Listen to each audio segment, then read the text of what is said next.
Hola, buenas tardes. Bienvenidos y bienvenidas a este nuevo webinar de Casa Asia con la Universidad Autónoma de Barcelona. Esta serie de conferencias del Máster Universitario en Estudios Globales. Hoy vamos a hablar de género y cine japonés, construyendo la figura de la directora de cine. Y como comentábamos justo antes de empezar la presentación, la verdad es que son estas charlas que ya nos llevamos ya tres años de este ciclo, y la verdad es que suelen ser muy apasionantes. Todo lo que conlleva el cine y el cine japonés realmente despierta un interés y una pasión poco igualable con otros cines. Y bueno, como el tiempo es finito, voy a dar ya la palabra al profesor David Saurí para que tome el relevo, y luego ya, pues entre el profesor David Saurí y el profesor Blai Guarné, pues presenten la conferencia, y a nuestros dos invitados de hoy, a Marcos, a Pablo Centeno Martín, que moderará, y a Irene González López, que es nuestra conferenciante de hoy. Así que cuando quieras, David, adelante. Vale, muchísimas gracias a Rafael. En primer lugar, daros la bienvenida a esta sesión, a esta conferencia, y como de costumbre agradecer a Casa Asia su patronazgo, su apoyo, su ayuda en la celebración de este ciclo de conferencias. Yo quiero hablar muy brevemente de nuestro máster.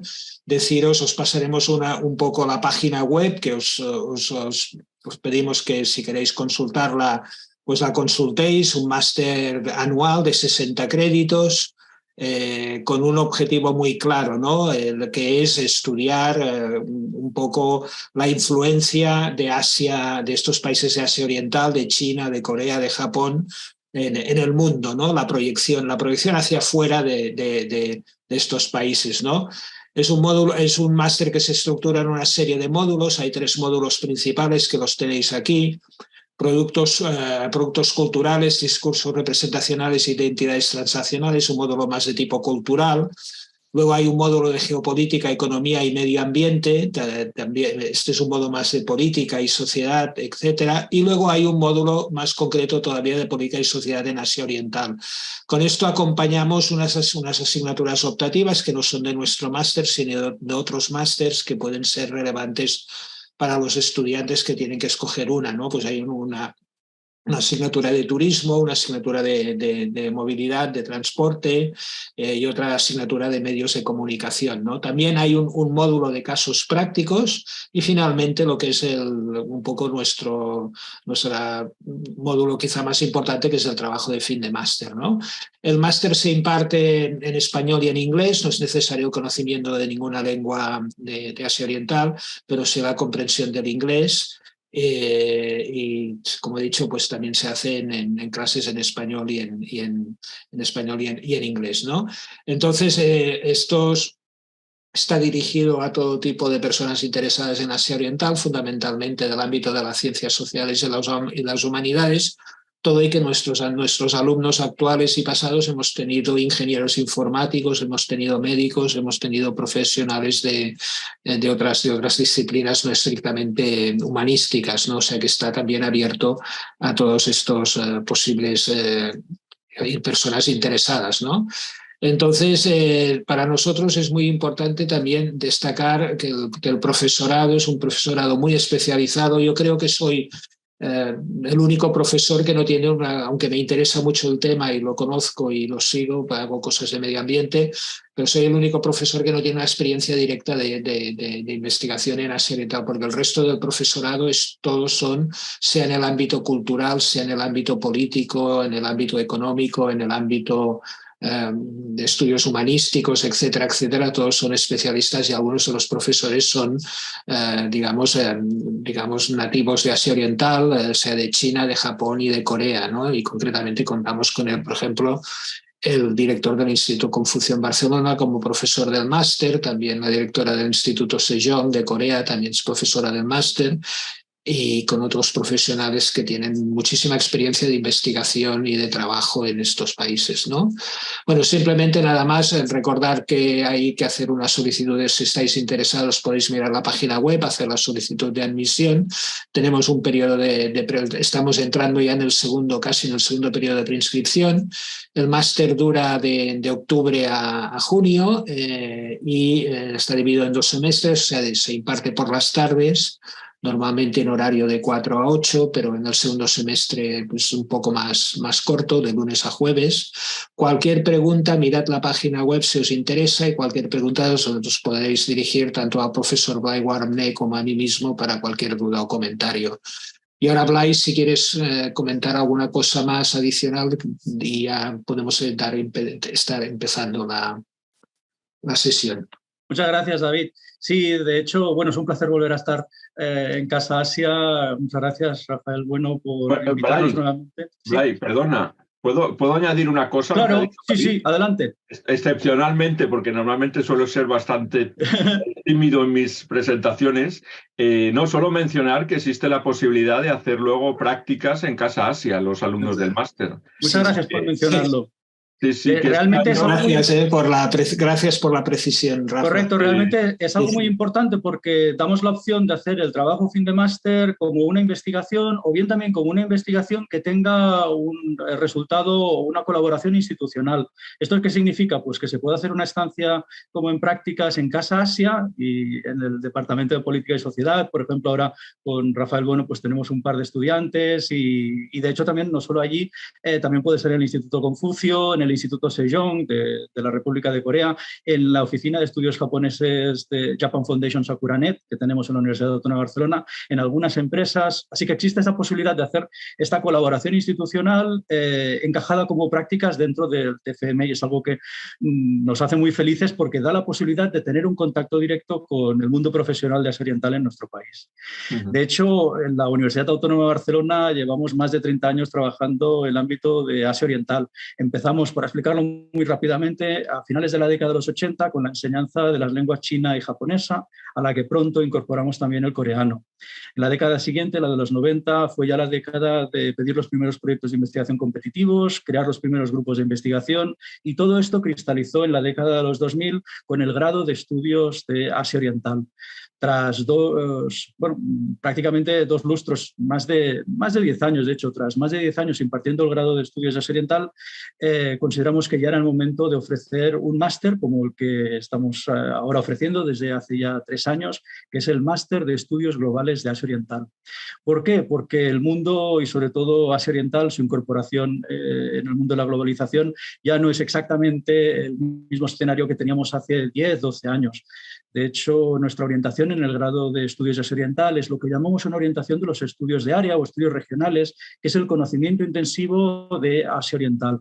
Y además de eso, consideramos que era necesario en el máster añadir un enfoque que de hecho permita comprender el impacto, la presencia de Asia Oriental fuera de Asia Oriental, la presencia de Asia Oriental y su incorporación global en el mundo. Es lo que llamamos los estudios globales de Asia Oriental, que aunan el enfoque tradicional de los estudios de área, de los estudios regionales, es decir, el conocimiento intensivo de Asia Oriental por nuestros estudiantes y nuestras estudiantes, y además también el conocimiento de la presencia, del impacto de Asia Oriental en el mundo. ¿Y esto qué significa? Pues significa la circulación de corrientes culturales, de flujos de inversiones, flujos económicos, relaciones políticas, la geopolítica, el impacto medioambiental también de la incorporación, por ejemplo, de China como fábrica del mundo, las inversiones en países latinoamericanos, en África. Bien. De todo eso es de lo que hablamos en el Máster de Estudios Globales de Asia Oriental. Y estamos muy contentos de poder realizar este ciclo de conferencias junto a Casa Asia, porque nos permiten también abrirnos en una función de transferencia, abrir las clases y presentar investigaciones como la que hoy tenemos la suerte de compartir con todos vosotros y vosotras, que es este webinar, esta conferencia de la doctora Irene González López, profesora en Birkbeck, Universidad de Londres, titulado Género y cine japonés, construyendo la figura de la directora de cine. Bien, estamos contentísimos de tener a Irene con nosotros, porque de hecho es una investigadora que seguimos, nos gusta mucho su trabajo, hemos coincidido en varios congresos y en publicaciones conjuntas, y de hecho, para presentaros rápidamente su perfil investigador, Irene González López, la profesora González López, es, como digo, profesora profesora de estudios japoneses en Birkbeck, la Universidad de Londres, es investigadora también en Kingston University y su investigación se centra fundamentalmente en temas de género y sexualidad en el cine japonés, delante y detrás de las cámaras. Es de hecho de lo que nos va a hablar hoy. Tras vivir 8 años en Japón, Irene se doctoró en estudios de cine en el SOAS, en la Escuela de Estudios Orientales y de África de la Universidad de Londres, y en 2018 coeditó el primer libro sobre Tanaka Kinuyo como actriz y directora. Actualmente está trabajando en un libro sobre la representación del trabajo sexual en el cine japonés y en un proyecto sobre la directora Haneda Sumiko, junto con Marcos Centeno, el profesor Marcos Centeno, que es también un amigo de nuestra facultad, de nuestra universidad y de nuestro máster, y con el que también tenemos el placer de investigar conjuntamente en el grupo de investigación Gregal de la Universidad Autónoma de Barcelona. Marcos Centeno, en la actualidad radicado en la Universidad de Valencia, pero de hecho ha sido el director del programa de estudios japoneses de la Universidad de Birkbeck, University of London, y también ha estado coordinando distintos másters como el de cine global en el SOAS Universidad de Londres. Bien, Marcos es repetidor en nuestros ciclos de webinars porque hace 2 años tuvimos el placer de contar también con su papel como discussion en una conferencia preciosa que nos impartió Lola Martínez de SOAS University of Oxford también sobre Kurosawa, y en ese momento haciendo una comparativa con toda la saga de Star Wars. Hoy nos centramos más en temas de género y sobre todo en un tema que no habíamos podido trabajar hasta ahora, que es la figura de la directora de cine en el cine japonés. Algo que de hecho hace 2 años hablamos de Kurosawa, teníamos que empezar por allí, pero ahora ya debemos dar este lugar y saber mucho más de las figuras de las directoras de cine en el cine japonés. No me extiendo más, voy a dar ya la palabra a Irene porque todos estamos deseando escuchar su conferencia, y sin más dilación, cuando quieras, Irene, puedes compartir ya pantalla con nosotros y estamos deseosos de escuchar tu conferencia Género y cine japonés, construyendo la figura de la directora de cine. Solamente deciros a todos y todas que si queréis hacer preguntas, por favor, poner vuestros comentarios, preguntas, ideas en el chat, y después de la conferencia podemos empezar a abrir el open the floor y empezar la conversación. Muchas gracias y nos vemos ahora. Adelante, Irene. Gracias. ¿Veis la pantalla? ¿Se ve la presentación? Perfecto. Vale, gracias. Pues nada, muchas gracias a todas y a todos por venir hoy y a Blay por esta introducción a Casa Asia. Es un honor, la verdad, contribuir a este máster y al trabajo tan fascinante que están haciendo en la Universidad Autónoma de Barcelona y el Grupo Gregal, ¿no?, para desarrollar más los estudios orientales, que como Blay y David estaban diciendo, tienen un gran papel, yo creo, en la escena global actual, también en la cultura popular y el cine y las artes. Y también a Casa Asia, yo tengo muchos recuerdos, antes incluso de irme a vivir a Japón, de ir a la biblioteca de Casa Asia. Ahí descubrí la revista de Cine Asia, que me abrió un montón a todo el cine japonés y más allá. Así que nada, un gran placer estar hoy aquí, que vamos a explorar el caso de Tanaka Kinuyo, que es la primera japonesa en dirigir regularmente largometrajes de ficción. Ella hizo 6 películas entre 1953 y 1962. Y su filmografía está siendo revalorizada por todo el mundo en los últimos años, pero después de décadas de estar relegada al olvido, sobre todo fuera de Japón. Entonces, el objetivo hoy es reflexionar un poco sobre esta etiqueta de directora de cine, ¿no?, que en japonés es Yosei Kantoku, o en inglés Woman Director, Female Director, y pensar cómo se construye. A lo mejor es una etiqueta que parece obvia, pero hay que pensar un poco críticamente qué tipo de ideas, de estereotipos pueden ir asociados a ella y cómo contribuye, por lo tanto, a una ideología de género en relación, alrededor del cine japonés. Entonces vamos a ver cómo todos los discursos alrededor de cuando Tanaka, que además es una de las estrellas más legendarias del cine japonés, pues todo lo que pasó alrededor y se dijo alrededor de ella cuando toma esta decisión, en realidad nos dice mucho sobre las ideas de género del Japón de la época, sobre cómo se entendía y se hablaba de autoría dentro de la industria del cine y de la crítica, pero también incluso de cómo Japón se veía a sí mismo, cómo veía Japón a Occidente y cómo creía que Occidente veía a Japón. Ella, al ser la primera mujer que consigue establecerse creando una filmografía, no es la primera directora, pero sí la primera que consigue dirigir regularmente, pues inicia de alguna manera estos debates, ¿no? De qué significa ser mujer y directora. Y por lo tanto, su caso nos ayuda también a entender cómo se entiende esa etiqueta hoy en Japón y por qué resulta polémica. Entonces, ¿qué vamos a hacer hoy? Primero hablaré un poquito del marco teórico en el que sitúo esta investigación y hablaremos de la situación actual de las mujeres directoras en Japón, para luego volver atrás en el tiempo y examinar el caso de Tanaka. Y aquí hablaremos de cómo ella planteó su decisión de dirigir, cómo la vieron las demás. Y aquí usaré entrevistas a Tanaka, debates y mesas redondas en los que ella participó, su autobiografía, materiales promocionales, reseñas de las películas de la época, porque parte de mi trabajo, además de mi investigación directa sobre Tanaka y otras directoras, es intentar hacer más fuentes accesibles a otros sobre ella y sobre mujeres que trabajan en el cine en Japón. Entonces esto lo hago, como veis en estos dos ejemplos, traduciendo textos del japonés escritos por directoras, normalmente acompañados de una introducción crítica, para de esta forma intentar ampliar el conocimiento y facilitar nuevas investigaciones. Entonces estos son, por ejemplo, dos de los materiales que hoy usaré bastante.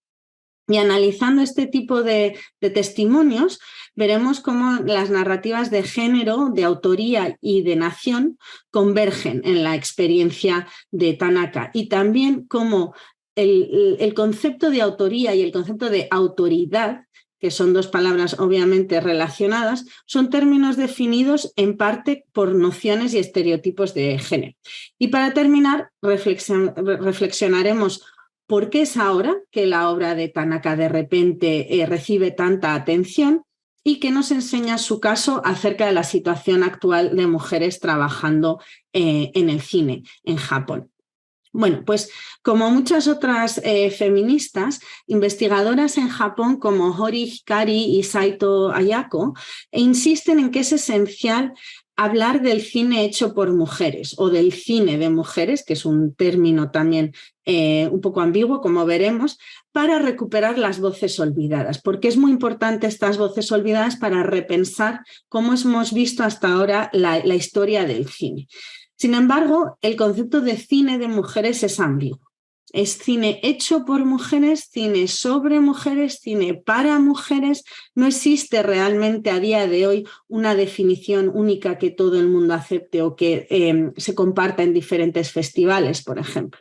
Y por otro lado también está la idea de esta fijación en directores, en la autoría, que también puede parecer un poco anticuada, ¿no? Es un concepto que se ensalza mucho, el del autor o auteur, en la revista prestigiosa francesa de Carrière du Cinéma en los años 50, y en esta revista conceptualizan al director como hombre y como un genio que tiene una visión única del mundo que la refleja en un repertorio de elementos narrativos y estéticos de una forma coherente, sobre los cuales además tiene total autonomía y control. Pero esta visión tan idealizada, ¿no?, del auteur, del autor, ya lleva décadas siendo criticada, primero desde las teorías postestructuralistas de Michel Foucault y Roland Barthes, que declaró la muerte del autor. Y más adelante, ya dentro de los estudios de cine en particular, donde cada vez se interesa, hay más interés por ejemplo, el impacto de factores industriales, ¿no? Y no esta mente privilegiada que controla y crea una película exactamente como para expresar esa visión única. Entonces, ¿qué pasa? que investigar a las mujeres desde este punto de vista tan individualista y personal como el de la autoría puede llevarnos al esencialismo, como han argumentado teorías de Lauretis, Judith Main y muchas otras, ¿no? Es decir, podemos caer en la trampa de buscar una sensibilidad o unos intereses femeninos comunes a todas las mujeres que hacen cine, o caer en la trampa de la discriminación, donde solo esas mujeres que son a lo mejor buenas feministas son discutidas, solo su cine recibe atención desde la teoría feminista. Entonces, para mí el objetivo para evitar estos problemas es desarrollar más bien metodologías que nos permitan pensar en la autoría femenina de una forma histórica y material, ¿no? Y a través de ahí pensar en las estructuras de género, de patriarcado más amplias que, como decía, impregnan no solo la industria del cine, sino también la historia de ese cine.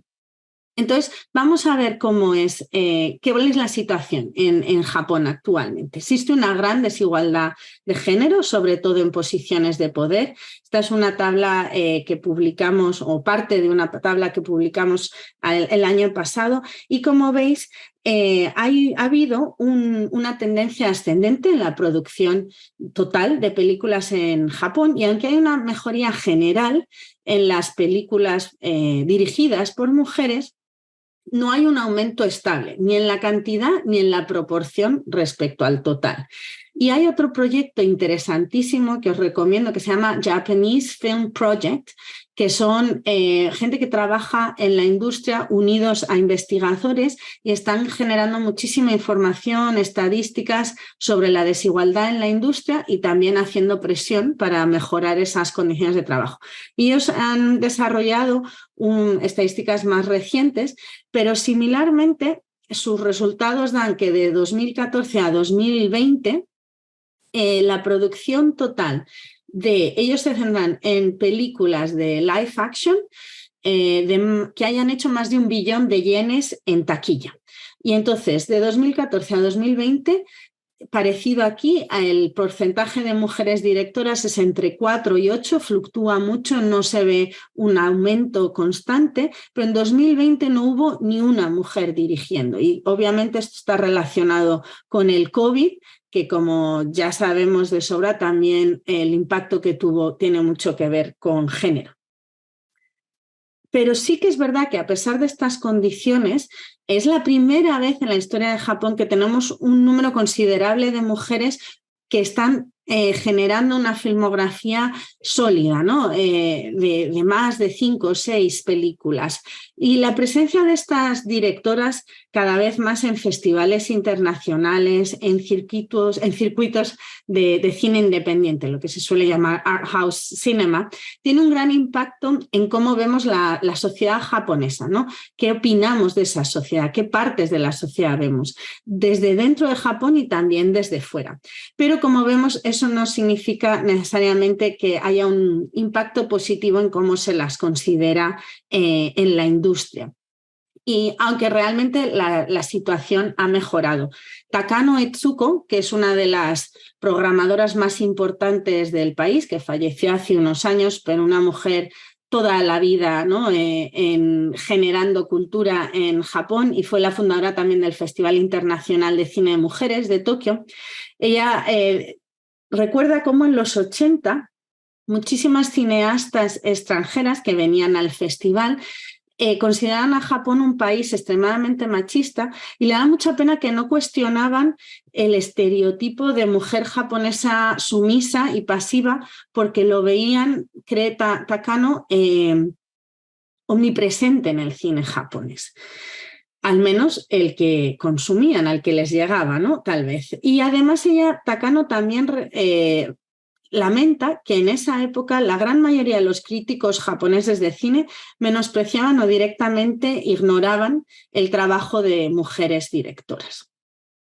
Por lo tanto, pensando en eso no hace tanto tiempo, ¿no? La situación actual de todas estas mujeres contemporáneas proyecta una nueva imagen de mujeres japonesas creadoras, líderes y exitosas, que además sirve de modelo a jóvenes japonesas y en todo el mundo, y rompiendo también, como veis en esta imagen, estereotipos de qué tipo de películas pueden o deben hacer las mujeres. También es interesante ver cómo cada vez vemos más eventos en los que hay un interés por traer a estas mujeres creadoras juntas como un colectivo, ¿no? Bajo diferentes etiquetas, pero lo que podríamos llamar mujeres directoras. Por lo tanto, todo esto nos hace pensar que esta etiqueta es positiva, ¿no? Para la circulación, para la visibilidad, para los derechos de las trabajadoras. Pero curiosamente, las directoras mismas no siempre lo ven así.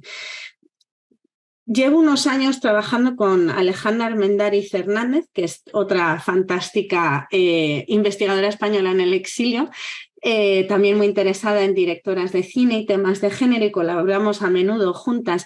Hicimos un análisis contemporáneo de esta etiqueta, ¿no? De mujer directora. Y parte de ese proyecto fue entrevistar a una docena de directoras en diferentes momentos de su carrera, diferentes géneros.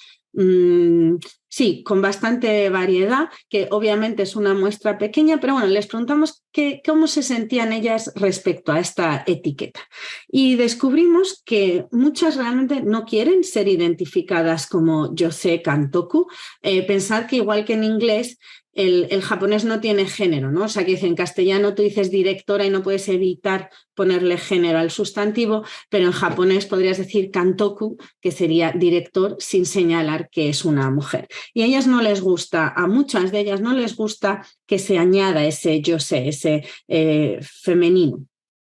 Piensan que les limita y que las encasilla, que está relacionada con estereotipos de qué tipo de temas deben o van a tratar, las expectativas sobre qué tipos de personajes van a aparecer, si solo se pueden centrar en mujeres, qué tipo de géneros cinematográficos, como decíamos, son típicos de directoras.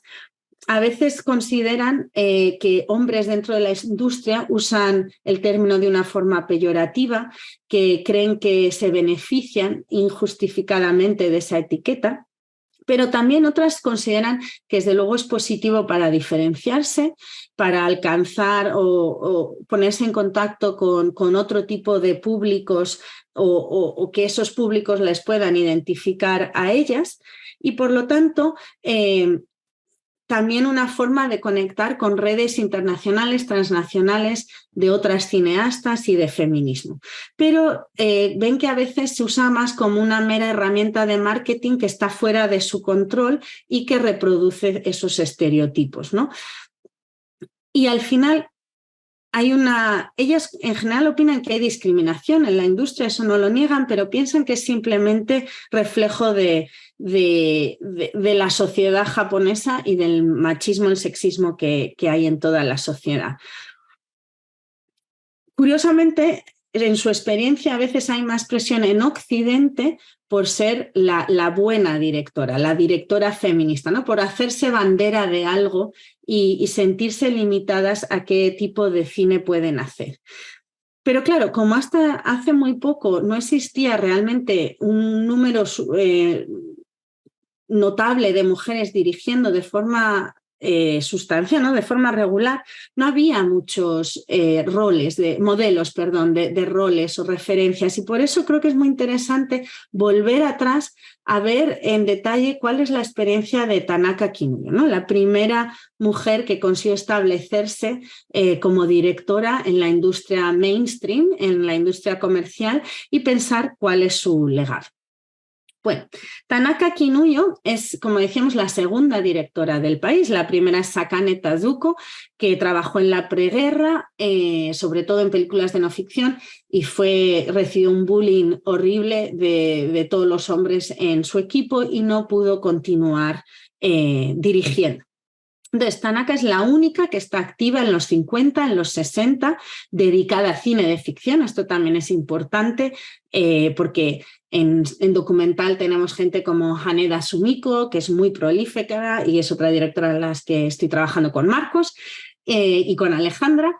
En cine erótico estaba Hamano Sachi, tenemos directoras en cortos, en animación, también hay directoras que a lo mejor hacen una película y desaparecen, pero ella es la única, ¿no?, que con 6 películas en 10 años consigue ese récord. Y es que es hasta 2011 que Kawase Naomi no hace su 7ª película. O sea, hasta 2011 no hay ninguna directora en Japón con más de 6 películas a la espalda. Pero Tanaka probablemente, si no la conocíais como directora, a lo mejor muchos de vosotras la conocéis como actriz, porque es especialmente famosa como una de las estrellas más respetadas y legendarias, ¿no?, del país. Trabajó con todos los grandes maestros, con Kurosawa, que mencionábamos antes, pero con Mizoguchi Kenji, Ozuya Sujiro, Naruse Mikio, Kinoshita Keisuke. Bueno, están todas, ¿no? En todas las películas míticas del cine japonés clásico aparece Tanaka, más o menos. Y por supuesto, esta fama eclipsó durante muchísimo tiempo su trabajo como directora. Y realmente es que tiene una carrera espectacular, ¿no? Debuta en el cine con 14 años, en 1924, y actuó en más de 250 películas y en muchas series de televisión en la última parte de su vida, hasta su muerte en 1977. Y realmente Tanaka se convierte en un icono nacional para muchos, tanto en Japón como fuera, y que de alguna forma representa el carácter japonés o la esencia, ¿no?, de una supuesta feminidad japonesa. Realmente en su figura se proyectaban muchos estereotipos de género, en parte relacionados, yo creo, con su complexión tan pequeñita, una belleza que resultaba anodina, no era como una estrella espectacular o exótica, y también su historia personal de una hija sacrificada, entregada a ayudar a su familia, etc. Y todo esto entrelazado también con alegorías de la nación que a menudo se articulan a través de figuras femeninas de la nación como madre que nutre, la nación como joven que desea, la nación violada en la ocupación, ¿no? Y realmente es que tiene una carrera extremadamente prolífica y variada, pero sin embargo, con los años su imagen se solidificó, digamos, alrededor de su trabajo con Mizoguchi Kenji, donde suele hacer roles de mujer que es víctima impotente de una sociedad sexista, una mujer que sufre, que se sacrifica y que no llega a triunfar. Y parte de esa solidificación, como decíamos, ¿no?, es porque Mizoguchi con ella triunfa en los 50 en muchísimos, en Occidente, sobre todo en el Festival de Venecia. Y por lo tanto, así es como Tanaka también alcanza su fama internacional. Y claro, también es importante pensar cómo esta imagen de la feminidad japonesa encaja bien con la visión orientalista de muchos de los críticos occidentales del momento, ¿no?, que imaginaban un Japón exótico, conservador, misterioso, en contraste, por oposición, ¿no?, como argumenta Edward Said en Orientalismo, en contraste con un Occidente que, por lo tanto, supuestamente es moderno, es racional. Entonces, bueno, solo quería presentaros un poquito la figura de Tanaka, porque hoy como nos vamos a centrar en cómo se habló de ella al decidirse a ser directora, pero si os interesa aprender más de su vida personal, de su faceta como actriz o de más detalles de las películas dirigidas, os dejo aquí varias fuentes y links que os puedan interesar. En el libro que coedité con Michael Smith, que mencionaba Blay, pues ahí también exploramos bastante esa relación entre género y nación y la relación entre Japón y Occidente de una forma alegórica unida al género. Pero vamos a centrarnos, como decía, en su decisión a dirigir, ¿no? A los 43 años, después de recuperarse de una crisis de edad como estrella, Tanaka se lanza a dirigir películas y dirige 6 largometrajes. Su filmografía es bastante diversa en temas, en tono, en el subgénero dentro del melodrama, pero todas sus películas yo creo que destacan por la importancia que da a la agencia y la subjetividad femeninas. Por ejemplo, en Cartas de amor y Mujeres de la noche, pues se centra en personajes que son trabajadoras sexuales y explora a través de ellas las ideas de autonomía económica y emocional y sexual de las mujeres. En La luna se levanta, aunque es muy ligera, de tono así como medio comedia, casi, se retratan realmente los enormes cambios sociales que para las mujeres cambiaban cómo se veían en la familia, en la pareja, en el trabajo, y todo esto en muy pocos años, ¿no? Y la historia explica esos cambios tan dramáticos a través de 3 hermanas en una familia. Los pechos eternos, que es considerada normalmente su mejor obra, nos ofrece una representación realmente rompedora del cáncer de mama y del deseo y la agencia sexual femeninas. Mujeres de la noche también retrata explícitamente el deseo lésbico, y La princesa errante y Amor bajo el crucifijo, que a lo mejor parecen más conservadoras, también en realidad subrayan bastante la agencia de sus protagonistas, incluso en épocas históricas o en círculos sociales donde las mujeres se ven reducidas a objetos de intercambio para asegurar las relaciones de poder entre hombres, ¿no? De la nobleza, de militares, etc.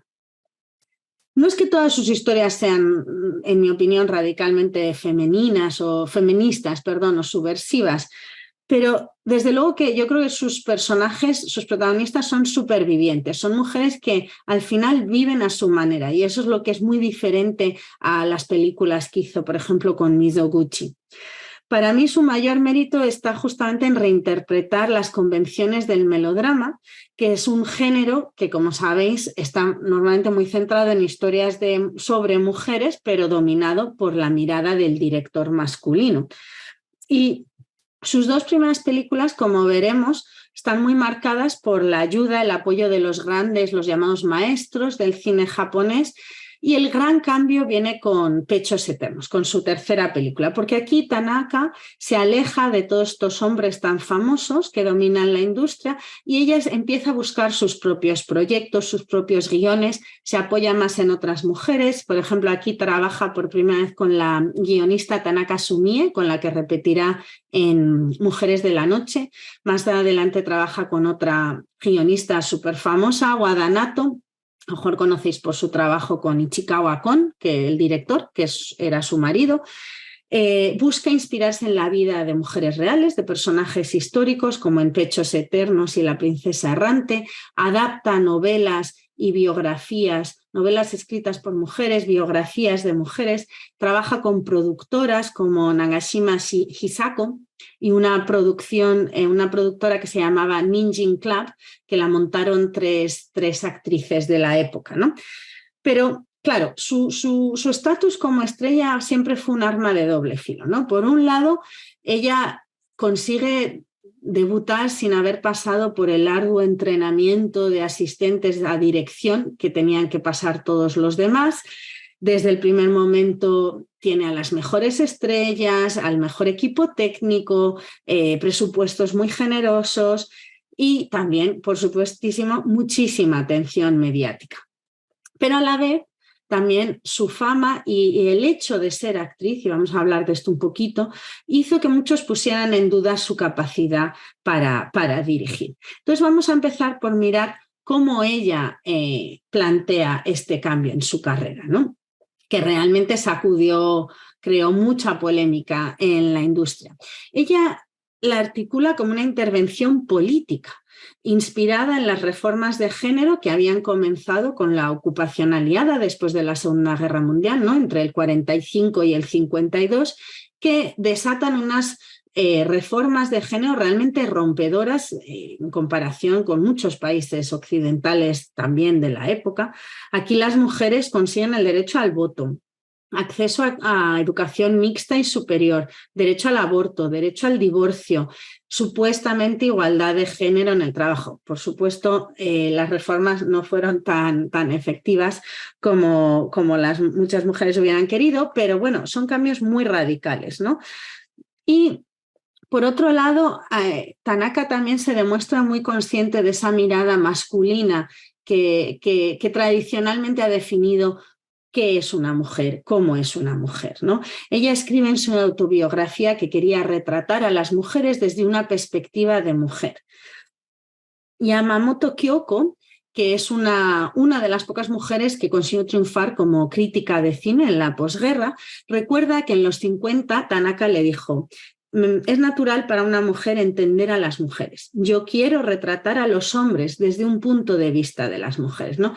Esta cosa nueva de una mujer tras la cámara diciéndole a los hombres cómo los ven las mujeres. Pero en una mesa redonda que traduje con Alejandra, en la que os comentaba antes, o sea, en 1961, después de que ya ha hecho pues 5 películas, Yamamoto le recuerda eso y Tanaka le dice: ahora veo que apenas puedo retratar bien a las mujeres. Y a mí este comentario me gusta mucho porque creo que demuestra que Tanaka era cada vez más consciente y crítica de la importancia y la responsabilidad de representar el género, porque era una forma de construir el género, ¿no? Y esa presión que sentía por sentirse bandera de tener que representar a todas las mujeres, pero a la vez y entender más, ¿no?, la complejidad, la infinidad de posibilidades, de identidades también, ¿no? Y de qué era ser mujer.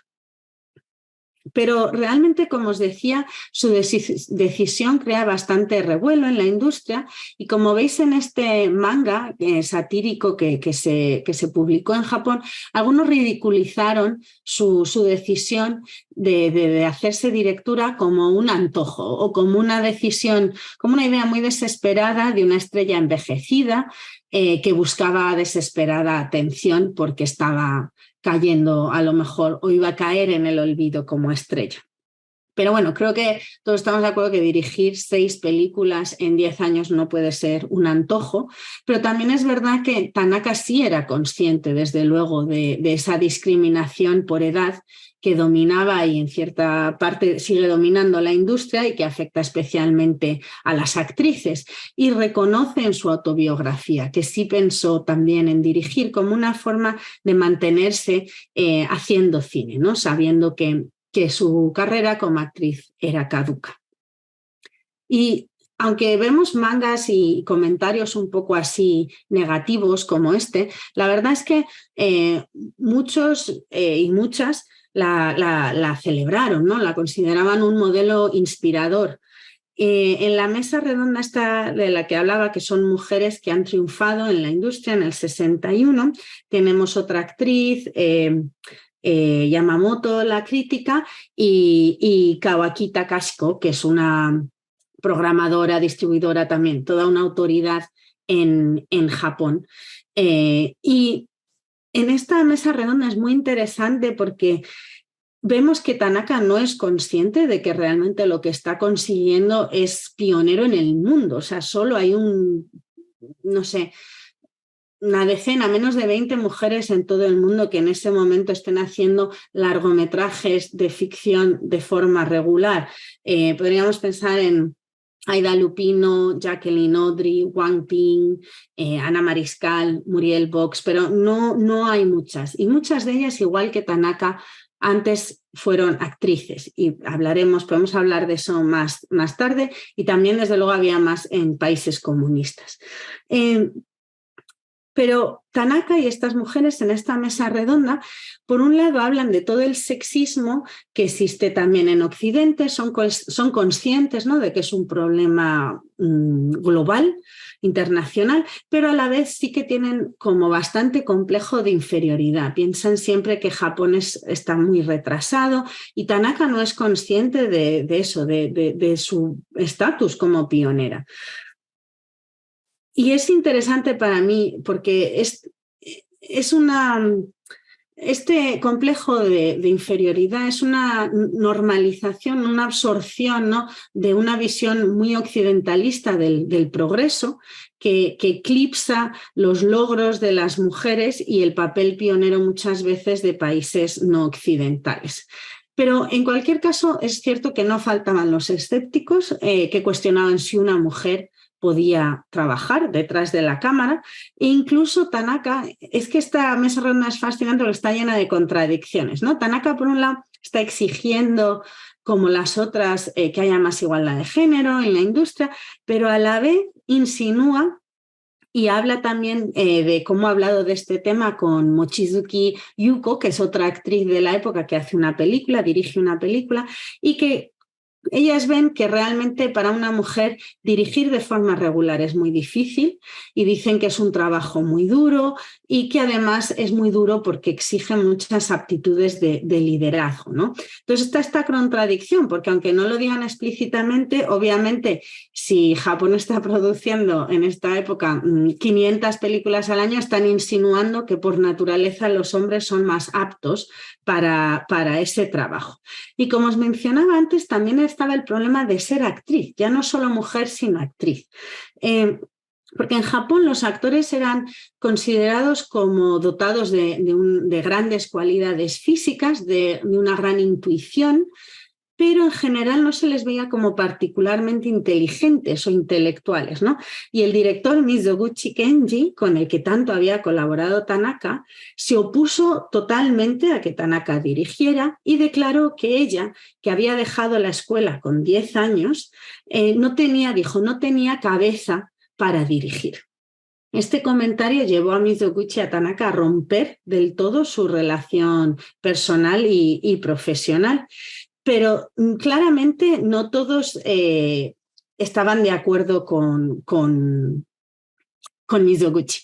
Para su primera película, Naruse Mikio, que es un director muy emblemático, ¿no?, de la época, la entrenó como asistente en su rodaje de Hermano y Hermana y junto con Kinoshita escogen cuidadosamente parte del reparto, del equipo técnico e incluyen a muchos de sus fieles ayudantes, de forma que controlan un poco la producción. En varias ocasiones se comenta en entrevistas y tal que ellos se plantaban en el rodaje dando consejos a Tanaka o incluso hablando directamente con la crew, con el equipo técnico. Y claro, para Tanaka como actriz y como mujer, nacida a principios del siglo XX, ¿no?, criada en la época Meiji, acostumbrada más como actriz a obedecer, a mostrar total respeto hacia los directores, pues es fácil, yo creo, imaginarse lo difícil que debía ser para ella llevarles la contraria a Kinoshita y Ozu. Y en su segunda película, Kinoshita y Naruse, en su segunda película es Ozu el que le propone el proyecto, le da un guión que había escrito con Saito Ryosuke y además hacen que en la película haya actores míticos de Ozu, como Ryu Chizu, aquí en la foto de abajo, en el papel del padre, y miembros clave, una vez más, del equipo del director. En este caso, los que por aquel entonces eran asistentes de dirección regulares de Ozu, Saito Buichi e Imamura Shohei, que Imamura supongo que muchos le conocéis como el director de la nueva ola en el que luego se convirtió. Y he también traducido unas entrevistas que hizo Murakawa Hide en los 2000 a técnicos y actores que trabajaron con Tanaka en estas primeras películas, ¿no? Y ahí hay una entrevista con Saito Buichi que es realmente demoledora, ¿no? Él asegura que básicamente fue él y Mamura los que dirigieron la película y que seguían los consejos de Ozu y que ignoraban las opiniones de Tanaka en el rodaje. También relata que en una ocasión Tanaka quiere cambiar una frase en el guión, ¿no?, algo muy común en el rodaje, y que Ryu Chizu, el actor le dijo: ¿no te va a reñir el viejo si cambias eso? Obviamente el viejo es Ozu y aunque lo dijera o no bromeando, es evidente, ¿no?, la presión y la tensión que debía haber en el rodaje, al menos en ciertos momentos. Y yo creo que en parte esto, Tanaka, por supuesto, nunca se quejó en ninguna entrevista de toda la ayuda de estos directores, pero yo creo que eso tuvo que influir en su decisión de alejarse de estos maestros del cine japonés en su tercera película. Yo creo que es innegable, viendo las pruebas que hay, ¿no?, históricas de que Naruse, Kinoshita y Ozu realmente jugaron un papel importante en sus primeras películas. También parece innegable, yo creo, al final, pues que a Tanaka probablemente le faltaba conocimiento técnico y práctica, pero también he encontrado muchísimas pruebas de su autoría y de su autoridad. Por ejemplo, en el Museo de Tanaka, en su ciudad natal, en Shimonoseki, pues están los cuadernos de los guiones llenos de anotaciones, con como esquemas del storyboard, de cómo lo quería hacer, todo escrito a mano por ella. También fue ella la que se empeñó en grabar cartas de amor en localizaciones reales por Tokio, y eso le da una atmósfera muy especial a esta película. Y, por ejemplo, la ayudante de guión Kawabe Mitsuko también explica en una entrevista cómo Tanaka era muy tozuda, tenía una imagen muy clara de cómo quería cada escena y que insistía impasible, ¿no?, hasta conseguirla.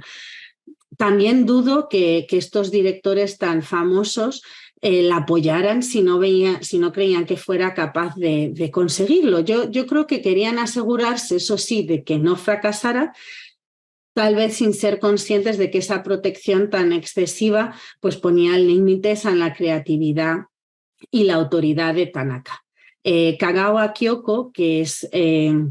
aparece en Cartas de Amor, es una actriz también muy famosa, declaró sobre Tanaka que tal vez la única manera de desafiar el sistema tan jerárquico y tan centrado en los hombres de los estudios de cine y de la sociedad japonesa era justamente con el apoyo de esos mismos hombres en la cima.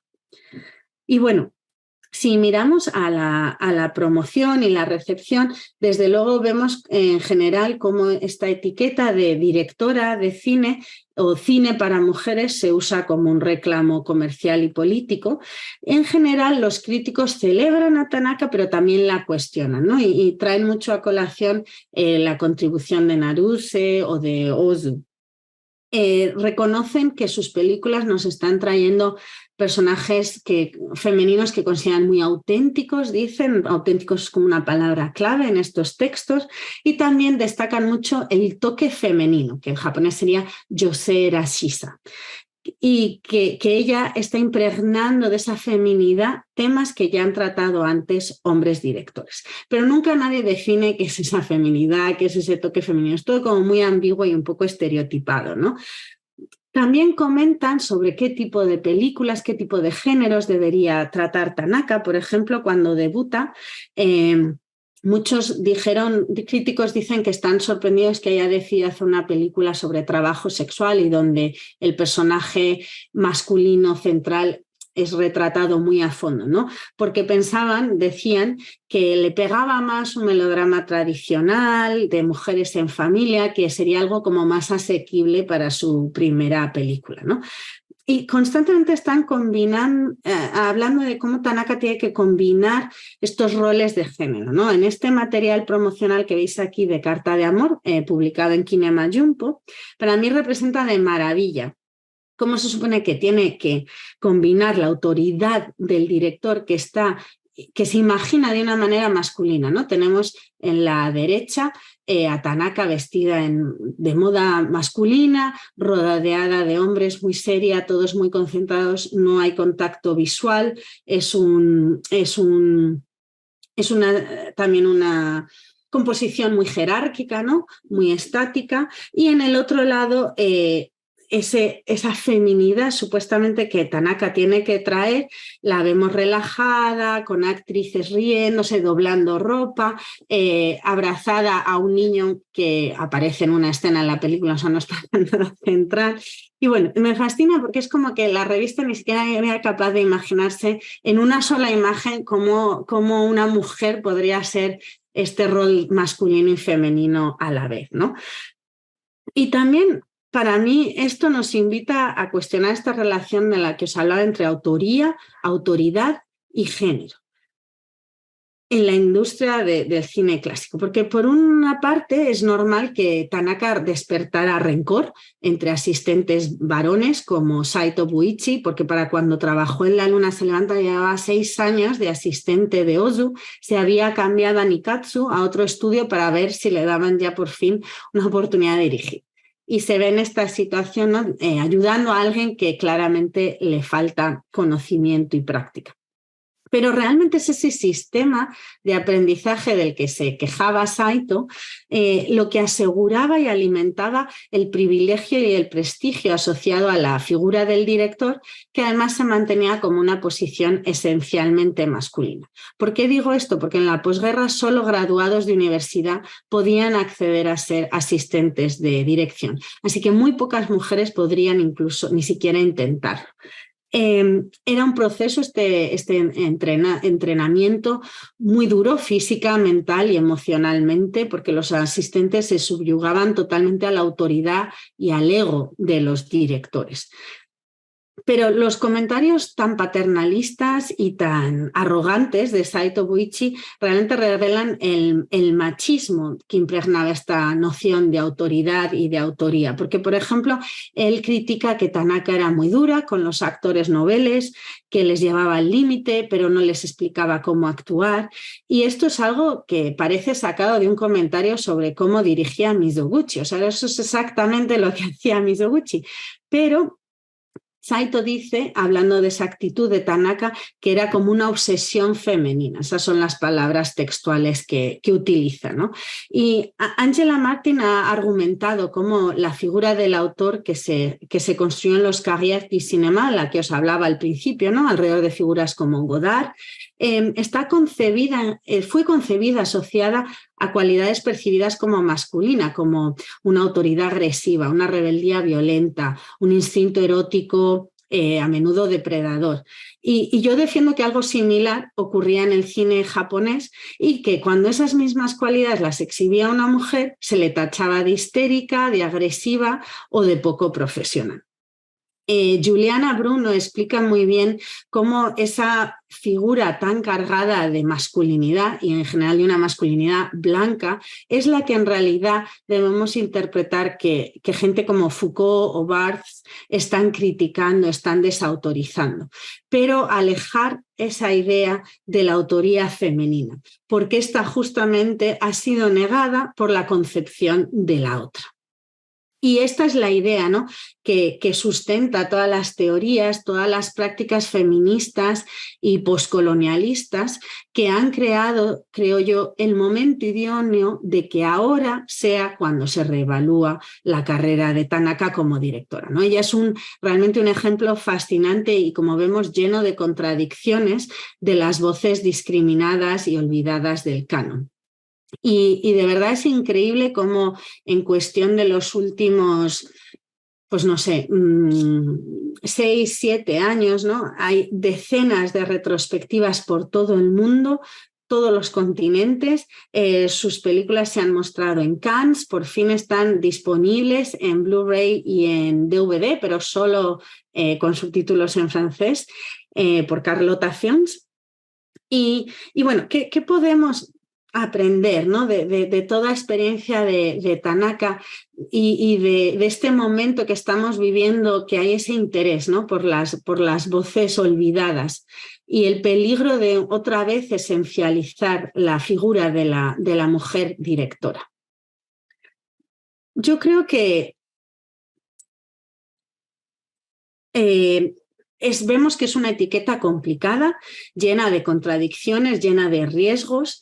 Vemos que en la época de Tanaka ser actriz, como hemos visto también, pues como Aida Lupino o otras directoras de la época, ser actriz era una puerta para las mujeres a dirigir, porque ya estaban en la industria, ya tenían esas conexiones. Sin embargo, actualmente la mayoría de las directoras vienen de escuelas de cine o de la universidad, de otro tipo de programas de grado, y en general lo que han tenido es mucha experiencia en otros puestos de producción o de generar contenido audiovisual. casi ninguna viene de ser actriz. Y tal vez eso también es esa consolidación de ese elitismo del que hablábamos, ¿no? Y reproducir esa idea de los actores como no teniendo esa intelectualidad. Desde luego yo veo eso en entrevistas a veces actuales también en Japón.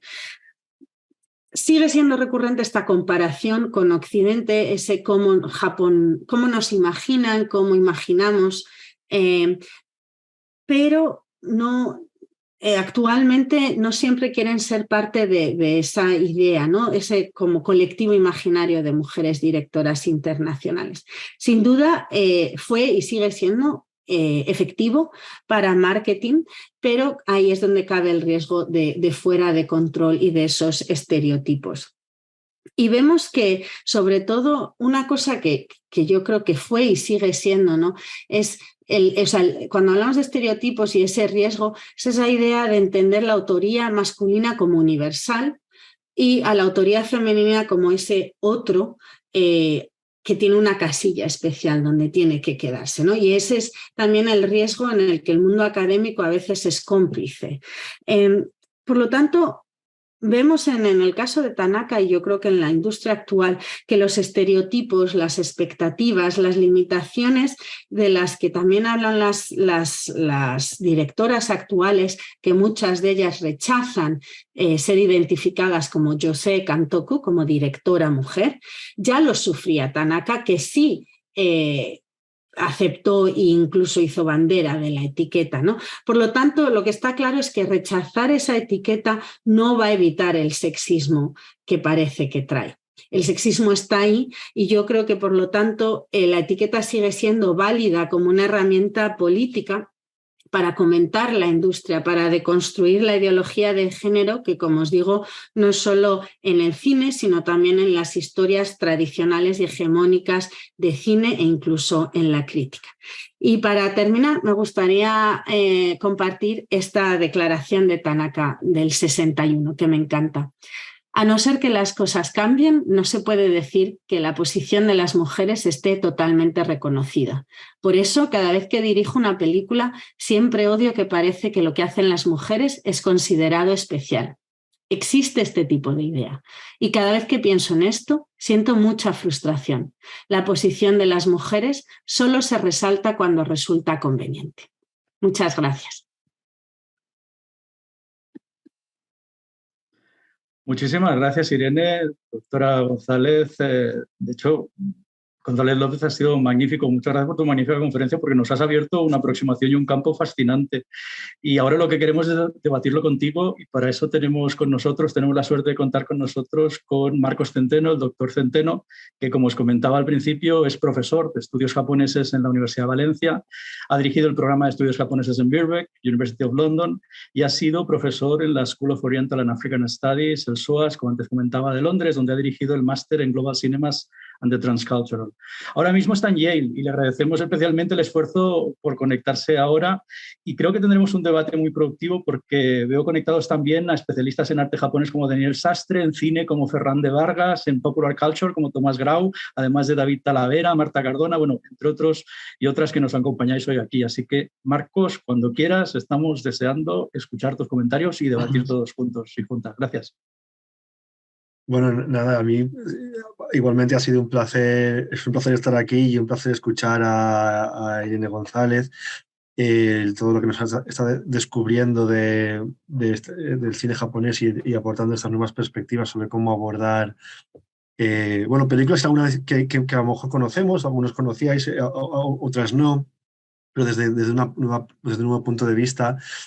Yo conozco a Irene González bien, sigo su trabajo desde hace tiempo, colaboramos juntos, pero creo que su trabajo tiene un especial valor porque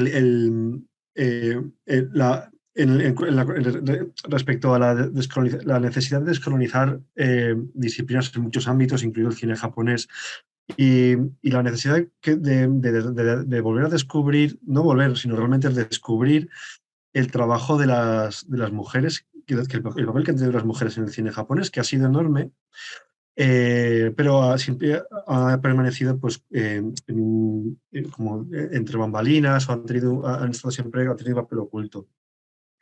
Entonces es muy necesario, y ahora llegamos, ya lo ha explicado Irene, que estamos en un momento en el que ahora sí ya no se puede esperar más a conocer el papel de las mujeres en el cine japonés, las que han sido directoras, las que no han sido directoras pero que han tenido un papel muy importante también, como guionistas, como productoras.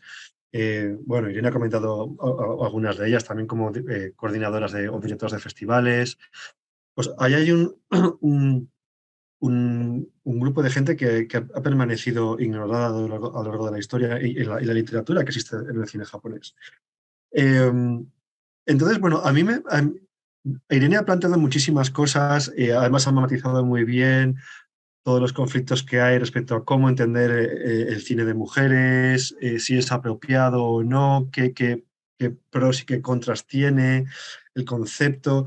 La discusión que hay entre las mujeres directoras en sí mismas sobre si quieren adoptar o no este término, porque es un término que, bueno, el concepto de autoría, a mí me gusta mucho la introducción al concepto de autoría porque es verdad que en su formación surge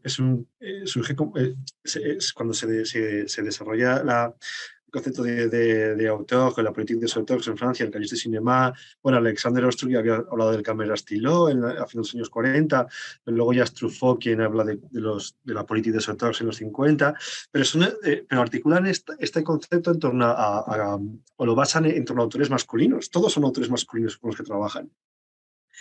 Y entonces es verdad lo que dice Irene de por qué el concepto de autor, si es un autor masculino, se interpreta como algo universal. En cambio, si es una autora femenina, como que se asocia a ciertos estereotipos o expectativas de lo que debe hacer una mujer, ¿no? Y Tanaka Kinoyo probablemente se enfrentó a esos problemas. Quizás yo quería preguntar a Irene, ¿qué opinas si ella, como has dicho, el concepto de cine de mujeres también se ha utilizado como una herramienta de marketing? Y a la gente que la apoyó, también querían verla tener éxito, porque bueno, estaban involucrados en los proyectos. Entonces, ¿hasta qué punto crees que ella sintió el que tenía que venderse como mujer directora para hacerse un hueco, para vender sus películas, o realmente no? O si realmente ella buscaba un poco desmontar bueno, no podía desmontar el concepto de mujer directora porque no existía, como has dicho, hasta ese momento. Pero si era un concepto con el que ella quería trabajar o con lo que crees que se podría sentir cómoda o era algo que se quería promocionar en sus películas. Eso es algo que me queda la curiosidad. Claro, efectivamente es que en japonés no puedes decir directora, es Yosei Kantoku. Entonces, claro, es el problema de si queremos usar la palabra Yosei al delante de Kantoku, mujer directora, o no. Y entiendo, bueno, luego seguiré, pero entiendo que muchas mujeres no quieren, bueno, tú también lo has mencionado ahí, no quieren, quieren solo ser definidas como director, o sea, Kantoku, no como directora, para evitar ese tipo de suspicacias o expectativas. Yo no sé si eso también lo he notado, si has encontrado algo en los escritos de Tanaka, en donde ella se siente pues, que debe responder a esas expectativas o no. Yo creo que el caso de Tanaka es bastante fascinante también por, como os decía, todas las contradicciones, ¿no? Yo intento no hacer de ella aquí, idealizarla como una figura feminista pionera, pero sí veo que muchas cosas de las que hizo, cómo las hizo, lo son, aunque ella a lo mejor no lo considerara así. Realmente, en los 50 en Japón se está desarrollando como un feminismo todavía más bien conservador, como de clase media, de la ama de casa, de la madre, ¿no? De mejorar las condiciones de la mujer, pero dentro de ese rol más doméstico. Y no existe, todavía no hay mucha teoría radical feminista.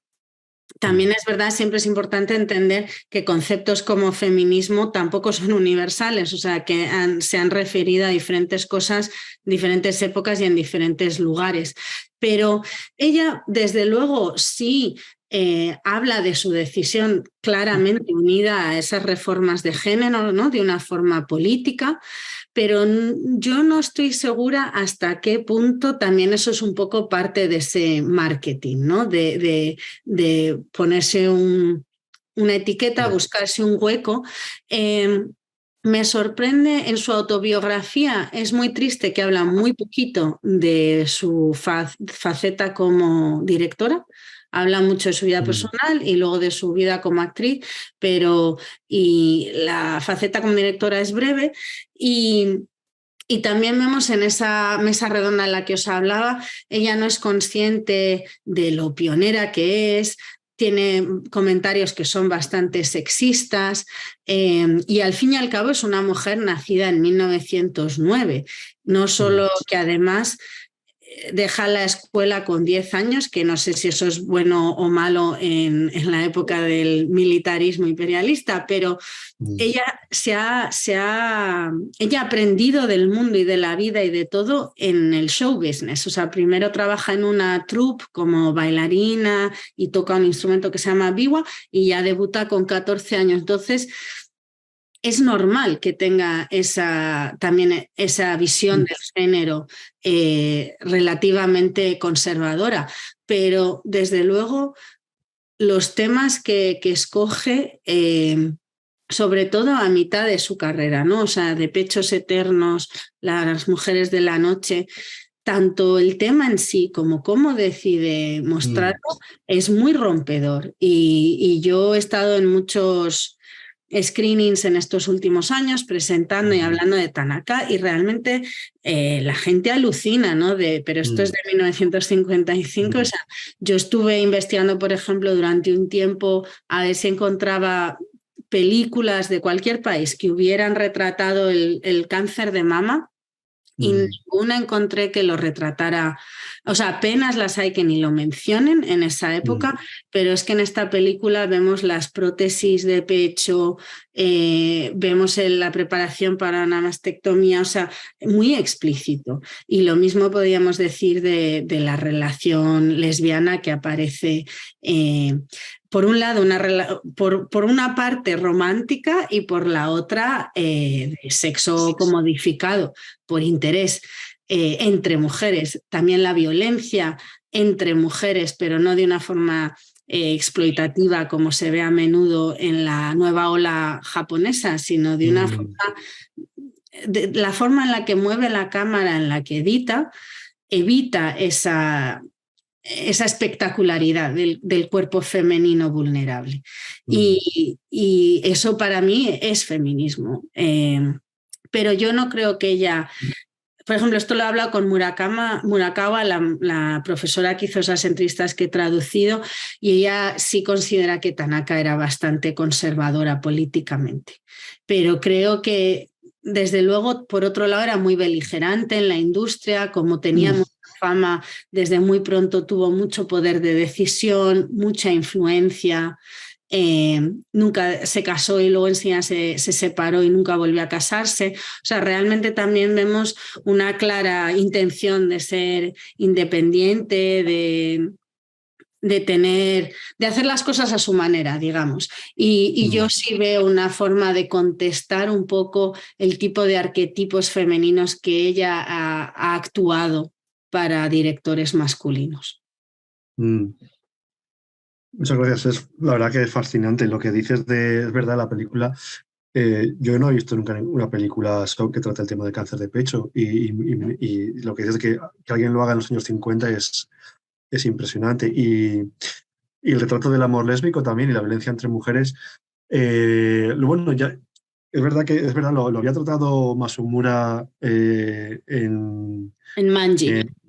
Sí, pero es verdad que está ese carácter explotativo. Claro, es ese amor lésbico para el La mirada espectador masculina, sí, la apropiación, ¿no? cisgénero heterosexual masculino, claro, o sea, no tiene nada que ver, ¿no? Y yo creo que en las entrevistas con directoras actuales que he estado haciendo con Alejandra,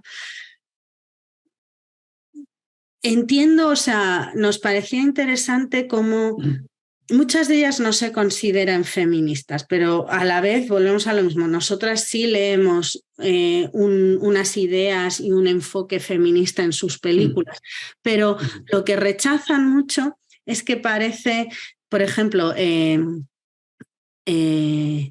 Shiori, ¿cómo se llama? Ay, Kazama Shiori decía que recuerda que en un festival de cine en Europa le echaron en cara como que un personaje que era una lesbiana en una de sus películas que tiene como un final muy triste y que tenía que haberle dado como más esperanza y una representación más positiva de ese personaje, ¿no?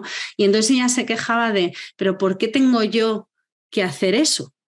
¿Por qué no puedo hacer la película que a mí me da la gana? A nadie, o sea, y eso es a lo que volvemos a lo de la autoría masculina como lo universal, ¿no? Parece que las mujeres directoras tienen que luchar por el feminismo, todas tienen que ser feministas, todas tienen que representar a mujeres. También se le echa en cara, por ejemplo, a Nishikawa Miwa, que es una de las más populares y respetadas, ¿no? Que en general se centra en personajes masculinos, que no parece ofrecer mucho un lado más femenino o más de la experiencia de las mujeres, ¿no? Pero ese tipo de comentarios no se lo hacemos a directores hombres. Efectivamente, es una reflexión muy contemporánea, además muy bien matizada. Y creo que el problema del cine de las mujeres es el problema del género, en realidad. Es decir, el género como algo cultural que te dan desde pequeña, una caja con si eres un chico con muñecos, si eres una chica con muñecas, y si eres un chico con un balón de fútbol, si eres una chica con una cocina para estar en casa. Entonces son como elementos sutiles, pero que se asignan o que se espera, cosas que se esperan. Y entonces, ese es el riesgo del concepto de cine de mujeres que tú estabas explicando, o de female kantoku, o de female director, o de yosei kantoku. Yo de todas formas, por ejemplo, lo que intento es no usarlo por usarlo. O sea, probé una temporada de decir hombre director cada vez que mencionaba un hombre y es agotador.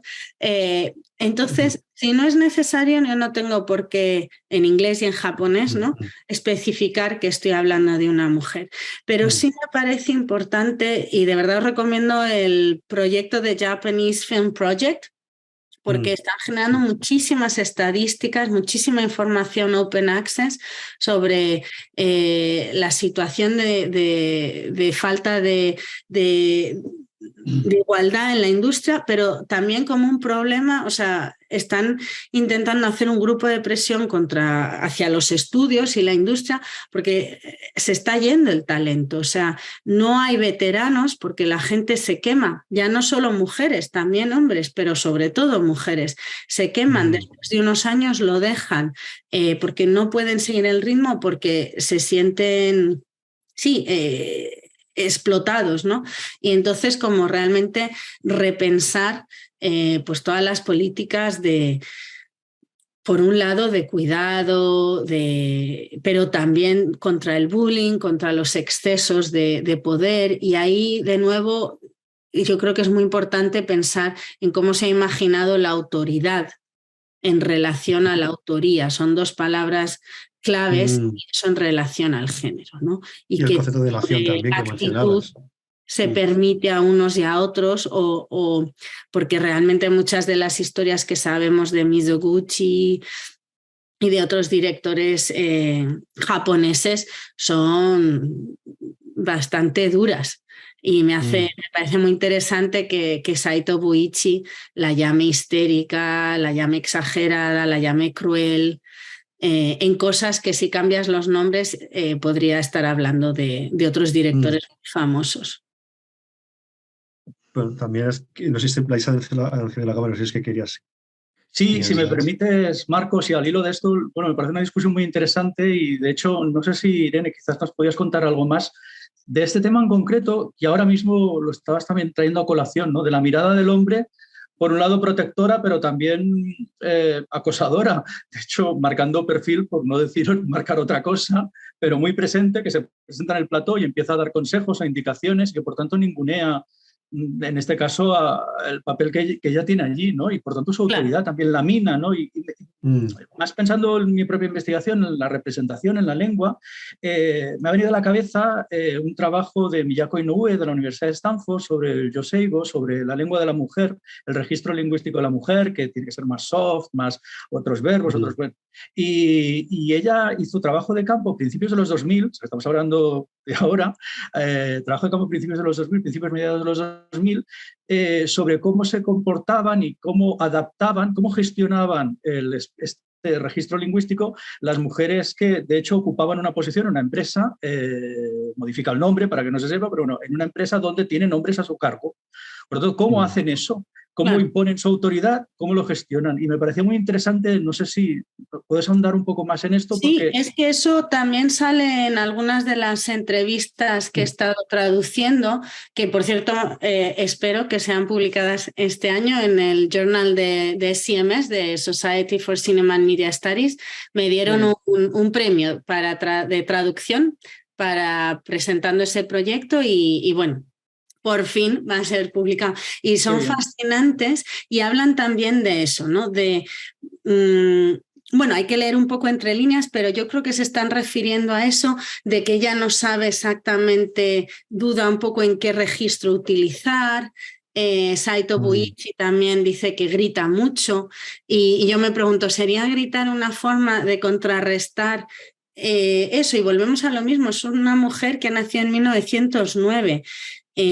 Cuando habla en la mesa redonda del 61, habla Takamine Hideko, que es una actriz también que prácticamente nació delante de la campaña, o sea, de la pantalla, desde los 3 o 4 años, fue actriz, pero mucho más joven que ella.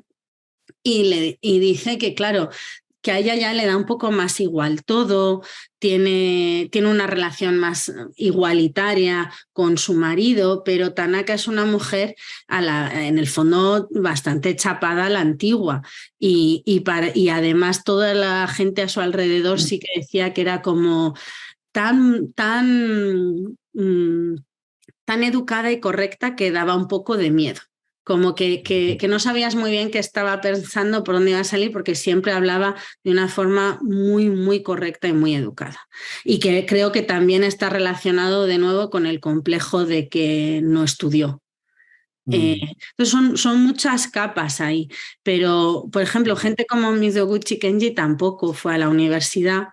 Pero se les permitió seguir. En cambio, Sakane Tazuko, que es la primera directora, cuando acabó, volvió ya, se fue a Manchuria, a la Manchuria ocupada, y cuando volvió después de la guerra se la rechazó en base a que no tenía un grado de la universidad.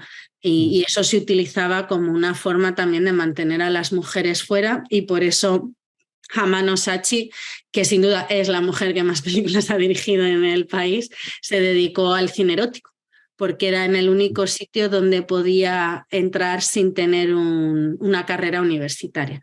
Pero volviendo a lo del idioma, es importantísimo, sin duda, y es muy bonito en estos textos japoneses, aunque muy difícil de traducir, ver todos esos cambios de registro también entre las mujeres, por lo que hablaba de la diferencia generacional. Y creo que ahora a lo mejor puede que no lo sé, es algo, la verdad, mira, eso sí que es algo que no le hemos preguntado a las directoras actuales, cómo gestionan. ¿Cómo lo gestionan? Sí. Muy interesante, sí. Estamos deseando leerlo. Yo creo que es muy interesante lo que comentabas al principio de tu presentación sobre entender a la mujer directora como una circunstancia, como algo estructural. es fundamental porque ella es verdad, no había estudiado Mizoguchi tampoco, y me sorprende mucho Mizoguchi cuando se le considera un director feminista o que, bueno, o menos director de las mujeres, que sea él quien rechace que ella pueda ser directora. Entonces...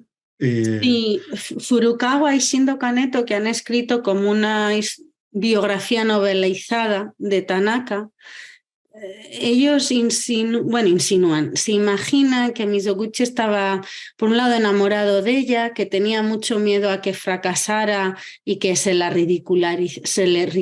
ridiculizara, porque Tanaka ya había pasado por una crisis muy, muy dura por ser mayor, que tenía 43 años.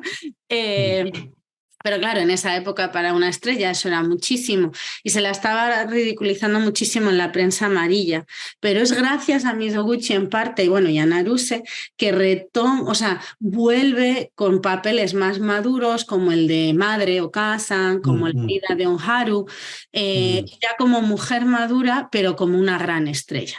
Y entonces también el que ya esté en Venecia con Mizoguchi es como que la consolida una vez de nuevo como prestigiosa, pero también es como un toque de atención para ella de que sabe que no le queda mucho porque no hay papeles. Y eso es otra cosa estructural, ¿no? O sea, no se escriben papeles protagonistas para mujeres, apenas para mujeres de mediana edad.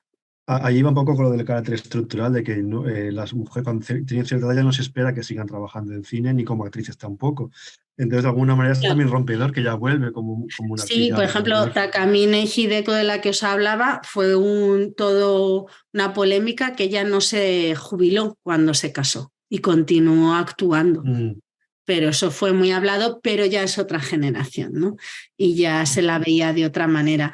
Tanaka había también actuado muchísimo en películas durante la guerra y la primera posguerra de pues mujer que se tiene que separar de su amante que se va a la guerra, de viuda de guerra. Entonces también había ahí un pozo de alegorías nacionales, de un sentimiento que se proyectaba en ella, que yo creo que también hacía que fuera aún más rompedor, que fuera ella en particular la que tomó esa decisión.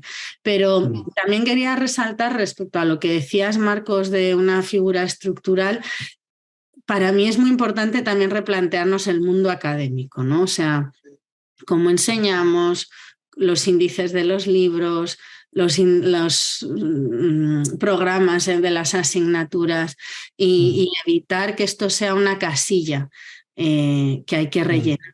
Y porque también cada vez más está la casilla de mujeres directoras, pero ¿por qué no usar películas de mujeres para hablar de género, de género cinematográfico, quiere decir, o para hablar de guión, o para hablar de, no sé, de mise en scène? Seguimos yendo a ese canon masculino y eso creo que es algo que también tenemos que ser más críticos. Pero bueno, creo que las cosas están cambiando y es ese momento que os decía, ¿no? De todo la energía, yo creo, feminista, poscolonialista, que realmente está sacudiendo el canon en todos los ámbitos.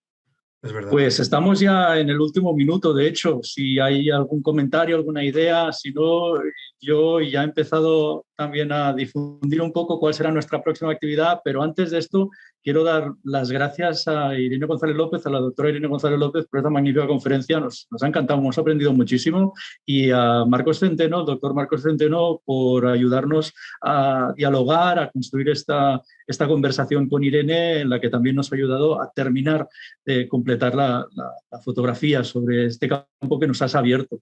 Veo que Rafa, ya se ha conectado, y eso quiere decir que ya estamos casi running out of time, ¿no? Corriendo contra el reloj, pero simplemente comentaros, lo he colgado aquí en el chat para que lo veáis, que tenemos el próximo webinar, comparto pantalla con todos vosotras y vosotras. El próximo webinar lo tenemos, aquí está, se titula El medio ambiente y los límites del éxito económico de China. Giramos hacia temas económicos y medioambientales centrados en China y en su impacto global en el mundo, y será el 18 de mayo a las 6 de la tarde con la doctora Trápaga Delfín de la Universidad de la UNAM, la Universidad Autónoma Nacional Autónoma de México. Y además de ser directora del Centro de Estudios China-México. Nos hace mucha ilusión esta conferencia. Y además también la semana que viene seguimos con las actividades, esta vez una actividad presencial, algo que también nos gusta mucho hacer, gracias también a Casa Asia, y es una actividad presencial en la que de hecho tendremos una mesa redonda.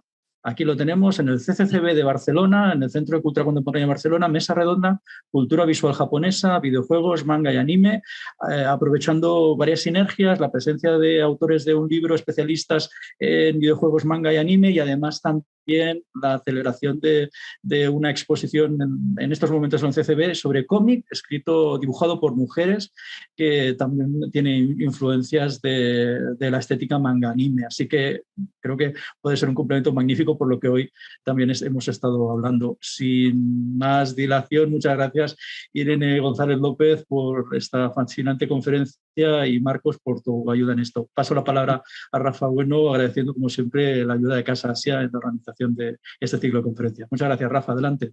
Pues muchas gracias, Blay. Bueno, yo he estado conectado todo, siempre estoy conectado, y además realmente ha sido apasionante, como bien has dicho, esta conversación. La verdad es que a veces surge así, no sé si estaba preparado, pero ha sido realmente apasionante y a mí me ha encantado porque tengo la suerte de tener un trabajo en el que aprendo cada día en lo que hago. O sea que yo creo que en ese sentido pues me siento bastante afortunado. Y nada, daros las gracias a todos y nos vemos el 4 de mayo, como bien has contado, y luego el 18. Así que pues seguimos en contacto y un abrazo y nada, a seguir aprendiendo, ¿no? Que el saber no tiene límites. Así que nada, un abrazo a todos.